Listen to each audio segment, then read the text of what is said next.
What's up guys, welcome back to my channel. Raja Jackson, the son of MMA legend Quinton Rampage Jackson, has officially pleaded not guilty to multiple charges stemming from his alleged altercation with content creator Psycho Stu. The case, which has gained significant attention across both the MMA and influencer communities, continues to unfold as new details emerge. According to a report by MMA Fighting, Jackson appeared in court this week to enter his plea after previously posting bail in September. He faces both felony and misdemeanor battery charges following the incident, which reportedly resulted in serious physical injuries to Psycho Stu. Prosecutors have also included what is known as a sentencing enhancement, an additional legal measure applied when the alleged assault causes great bodily injury. This enhancement could increase the potential punishment significantly if Jackson is convicted. Authorities allege that the confrontation between Jackson and Stu turned violent, leaving Stu with multiple facial fractures and the loss of several teeth injuries that fall under the category of severe bodily harm in legal terms. These details have intensified the seriousness of the case,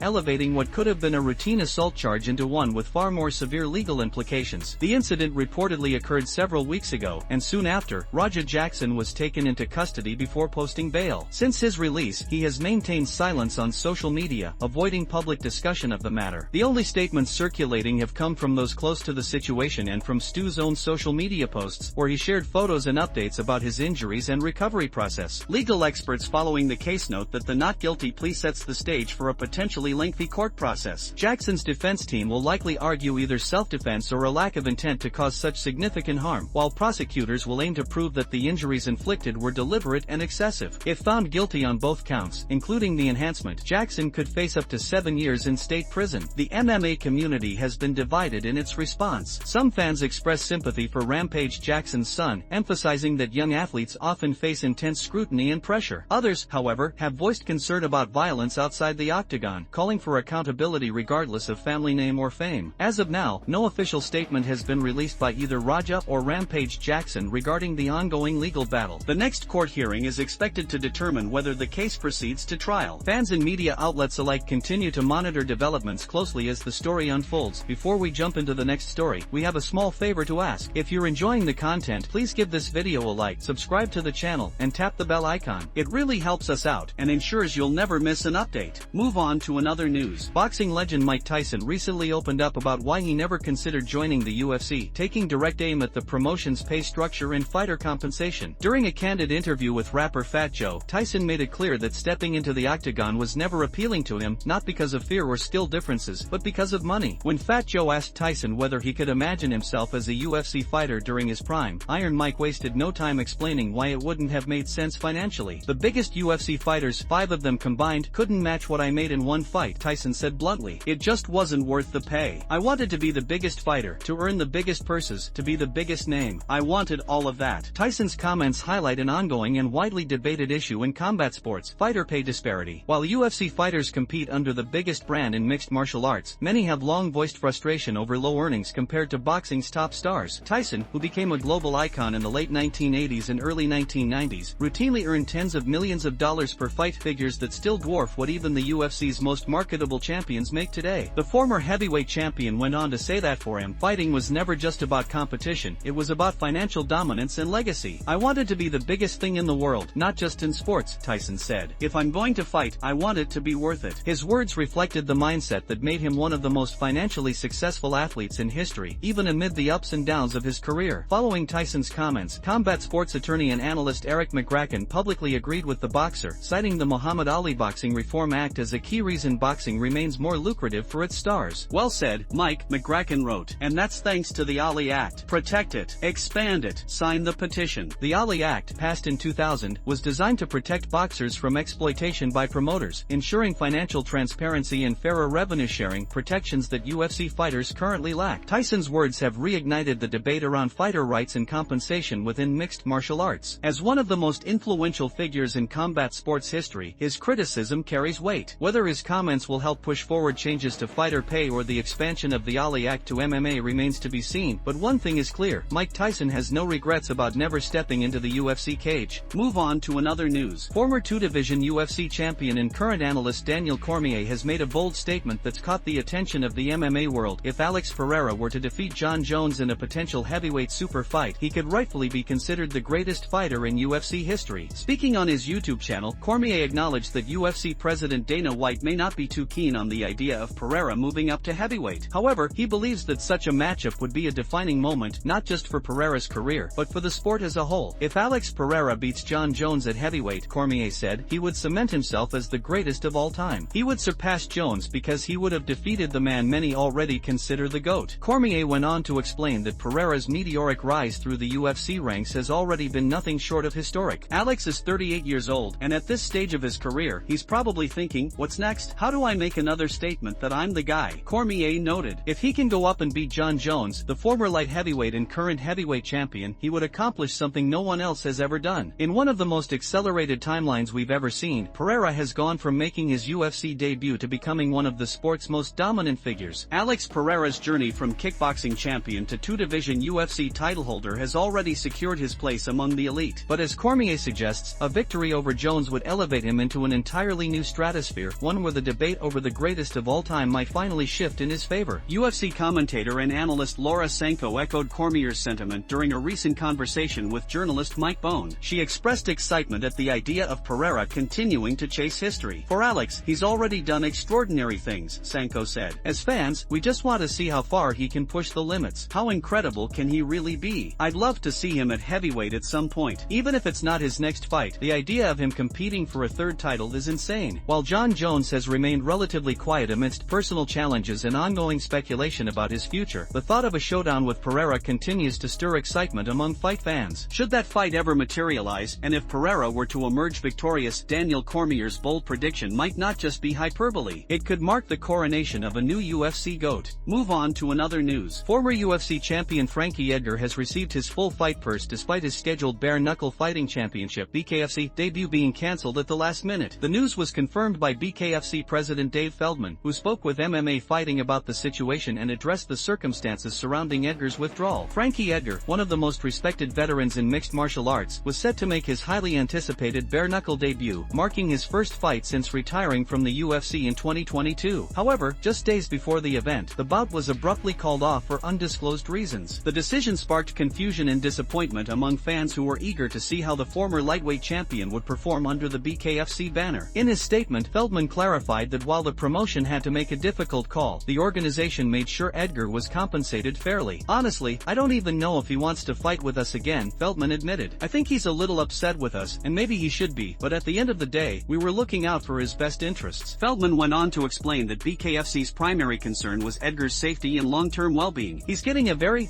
respectable check, Feldman said, confirming that Edgar received full payment for the cancelled fight. We wanted to do right by him. Frankie's a legend in the sport, and we wanted to make sure he was treated with the respect he deserves. While Feldman did not go into detail about why the fight was pulled, sources close to the promotion suggest that health and safety considerations played a role. Given Edgar's storied career, which includes years of grueling battles against top competition such as BJ Penn, Gray Maynard, and Jose Aldo, many fans and analysts have expressed relief that BKFC prioritized caution over spectacle. Edgar, known for his toughness and relentless fighting style, has yet to make a public statement regarding whether he plans to compete for BKFC again. Some speculate that this incident may mark the end of his fighting career altogether, while others believe he may still make his debut once the timing and circumstances are right. Regardless of what comes next, Feldman emphasized that the organization holds no ill will toward Edgar and would welcome him back if he chooses to return. We'll always have respect for Frankie, Feldman said. He's a warrior, a champion, and a true professional. Whatever he decides to do next, we wish him nothing but the best. For now, Frankie Edgar's BKFC journey remains uncertain, but his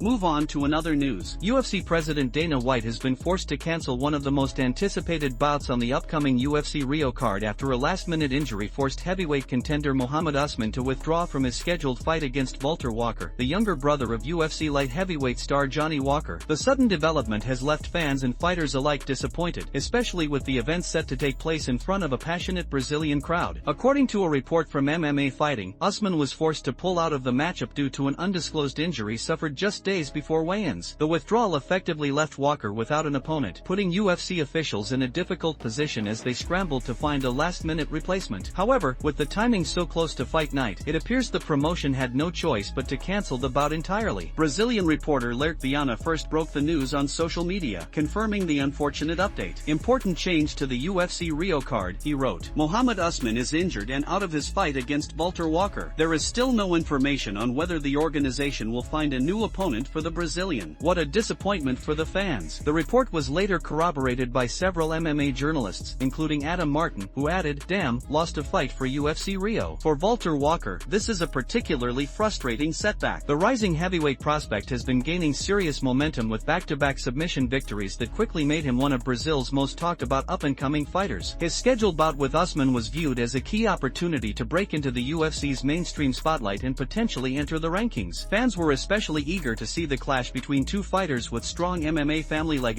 Muhammad Usman, the younger brother of former UFC welterweight champion Kamaru Usman, was expected to test Walker's grappling and power in what many saw as a true test of both men's potential. Unfortunately, the injury derailed what could have been one of the standout fights on the UFC Rio lineup. As of now, Dana White and the UFC have not officially announced whether they will attempt to rebook the matchup for a later event. Given Walker's growing popularity and the hype surrounding his recent performances, many expect the promotion to find him another opponent as soon as possible. While UFC Rio will still feature several exciting bouts, the loss of Usman vs Walker is a major blow to the card. Fans in Brazil, and around the world, will now have to wait a little longer to see these two heavyweight prospects finally collide inside the octagon. Move on to another news. UFC heavyweight Valter Walker didn't hold back his emotions after learning that his opponent had pulled out of their scheduled fight at UFC Rio, leaving him without a bout on one of the biggest nights of his career. The Brazilian fighter, who has been rapidly climbing the ranks, expressed his frustration and disappointment in a post-fight interview that quickly went viral among fans. After stepping on the scale and making weight, Walker was visibly upset as he addressed the crowd and media. "I trained so hard for this fight," he said passionately. "I was ready for war. I gave everything in this camp every day, every hour. I wanted this fight so bad, and then my opponent pulled out at the last minute. It's heartbreaking." Walker, the younger brother of UFC light heavyweight contender Johnny Walker, was set to face Muhammad Usman, the brother of former welterweight champion Kamaru Usman. The matchup had generated significant buzz due to both fighters' family legacies and recent success inside the octagon. However, when Usman suffered an injury just before weigh-ins, the bout was officially scrapped, leaving Walker without a fight on his home turf. Despite his disappointment, Walker made it clear that he was still motivated and ready to compete. "I was in the best shape of my life," he continued. "I was ready to show the world what I can do. This was my dream fight, my big opportunity to prove I belong among the best heavyweights. But I'm not going to stop. I'll be back, stronger and hungrier than ever." Walker's emotional statement resonated with fans, many of whom praised his professionalism and dedication despite the unfortunate circumstances. The Brazilian crowd in Rio de Janeiro cheered him on as he promised to keep pushing forward, emphasizing his gratitude toward those who supported him. "Thank you to everyone who came to see me," he said. "This means a lot to me, to my family, and to my country. I will fight again soon. I promise." UFC President Dana White has not yet confirmed whether Walker will be rescheduled for another event, but insiders suggest the promotion is eager to get him back in action given his growing popularity and his two consecutive submission wins earlier this year. For now, Valter Walker's dream fight has been put on hold, but his determination to rise through the heavyweight division remains as fierce as ever. His message was clear: no cancellation or setback will stop him from chasing greatness inside the octagon.